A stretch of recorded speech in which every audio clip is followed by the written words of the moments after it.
Hello लोगोफोर welcome to CHIKAN creators YouTube channel CHIKAN creator YouTube चैनलाव गासैबो लोगो नोंथांमोनखौ बरायबाय आसा खालामो नोंथांमोना गासैबो मोजाङै दङ आंबो दासान्दि मोजाङैनो दङ दिनैहाय नोंथांमोननि सिगाङाव मोनसे गोनांथार भिडिअ लानानै फैदों बेनिखायनो दिनैनि भिडिअखौ जोबजासिम नायनो थाखाय आं सिगाङावनो खावलायनाय थाबाय दानिया फैदो दिनैनि भिडिअखौ जागायदिनि भिडिअखौ जागायनायनि सिगांनो जायफोर बिथांमोना आंनि चेनेलखौ दासिम साबस्क्राइब खालामाखै बा साबस्क्राइब खालामनानै लायाखै बिथांमोनखौ आंनि चेनेलखौ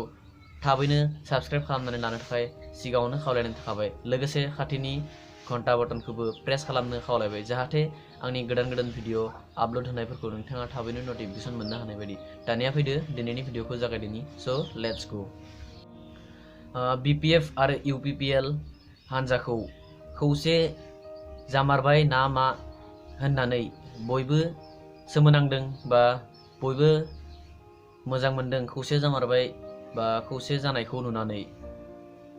BPF आरो UPPL हान्जानि सानैबो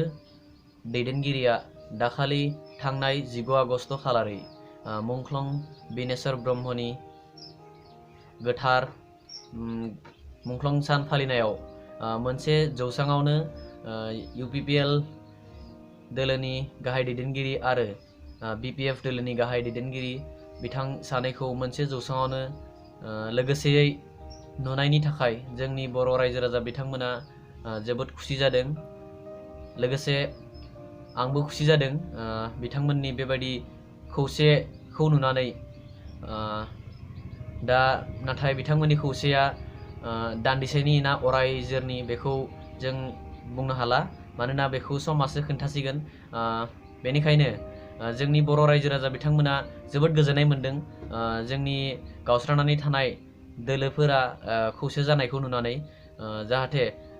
दिनैनि खौसे जानाया अरायनि खौसे जानानै थायो बेखौनो बयबो बर' रायजो राजा आइ आफा बिदा फंबाय बिथांमोना हास्थायो आरो आंबो अरायनि खौसेखौनो हास्थायो नाथाय दान्दिसेनि खौसेथि जाफ्लानानै दिन्थियोब्ला बेयो जोंनि गोबां बुंस'हायै खहा जालांगोन